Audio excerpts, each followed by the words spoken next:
Cholesterol වැඩි වෙනවා ආතතිය. ඇගේ කොලෙස්ටරෝල් වැඩි නම් කොලෙස්ටරෝල් රිපෝට් එකේ LDL VLDL වැඩි නම් LDL අඩු නම් මේ LDL වැඩි නම් HDL අඩු නම් ඒ කියන්නේ ඔයාගේ කොලෙස්ටරෝල් වැඩි වෙලා තියෙනවා. ඒකට වැඩි වෙලා තියෙන කොලෙස්ටරෝල් වැඩි වෙච්ච හේතු තියෙනවා. ඒ කියන්නේ VLDL LDL වැඩි වෙනවා. HDL හොඳ කොලෙස්ටරෝල් කියන දේ අඩු වෙනවා කියන්නේ ඔයාගේ අක්මාව වැඩ කරන්න ඕන දිශාවට නෙමෙයි අනිත් පැත්තට. ඒකට හේතුව ඉතින් LDL කියලා කියන්නේ HDL කියලා කියන්නේ සමහර භාණ්ඩ පටවන් යන වාහන වගේ තමයි. ඒක කොලෙස්ටරෝල් නෙමෙයි කොලෙස්ටරෝල් අරගෙන ගිහිල්ලා දානවා HDL වලින් කරන්නේ ඒ දාලා තියෙන කොලෙස්ටරෝල් වල තියෙන අපද්‍රව්‍ය ටික අරගෙන ඇවිල්ලා ආමාශයට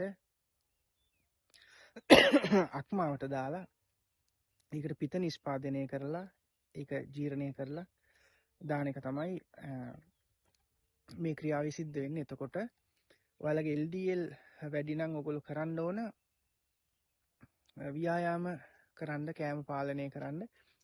මොකද LDL කියන කොලෙස්ටරෝල් එක ඒ ප්‍රමාණය LDL ප්‍රමාණය වැඩි වෙනවා කියලා කියන්නේ ඔයාලගේ මේ ඒක ආවේ කොහොමද? ඒ කියන්නේ අවයවයක ප්‍රශ්නයක් හින්දාද LDL වැඩි වෙන්නේ? මොන හින්දාද? ස්ට්‍රෙස් එක හින්දාද? මානසික ආතතියක් හින්දාද වැඩි වෙන්නේ?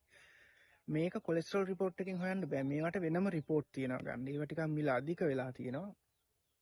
එතකොට මේ රිපෝට් වලින් තමයි මේක හොයන්න තියෙන්නේ. වෙන හොයන්න ක්‍රමයක් නෑ. මොකද ස්ට්‍රෙස් එකෙන් එන නම් මේ කොලෙස්ටරෝල් වැඩි වෙන්නේ ස්ට්‍රෙස් එකෙන් එන මේ කොලෙස්ටරෝල් වැඩි වුණේ කොහොමද කියලා හොයන්න රිපෝට් එකක් තියෙනවා. මොකද ඒ කොලෙස්ටරෝල් වැඩිවීමේ පැටර්න් එක වෙනස්.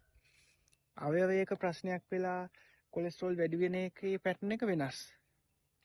එතකොට නිකන් කොලෙස්ටරෝල් රිපෝට් එකෙන් මේ ස්ට්‍රෙස් එක හින්දාද කොලෙස්ටරෝල් වැඩි වුණේ මොකක් හින්දාද කියලා එහෙම හොයන්න බෑ. එහෙම හොයන්න ක්‍රමයක් නෑ. ක්‍රමයක් තියෙන්නේ ඒවට වෙනම රිපෝට් තියෙනවා. ඒකේ රිපෝට් වලින් කියන්න පුළුවන් මෙයාගේ මේ ස්ට්‍රෙස් එකකින් තමයි මේ කොලෙස්ටරෝල් වැඩි වෙලා තියෙන්නේ කියලා හොයන්න වෙනම රිපෝට් තියෙනවා. ඉතින් ඒක හින්දා ඉතින් ස්ට්‍රෙස් එක වැඩි වෙලා තියෙනවා නම් ඒකට තියෙන එකම දේ මේ අපි ආගම ධර්මයේ පැත්තෙන් යන එක විතරයි. වෙන දෙයක් නෑ. ඉතින් ජිම් එකට ගියාම අපිට අර මොටිවේෂන් එකක් වෙනවා. අපිට ආත්ම අභිමානයක් ආත්ම විශ්වාසයක් එනවා අපි ගැන. එතකොට යම්කිසි ස්ට්‍රෙස් එක මැනේජ් එකක් වෙනවා.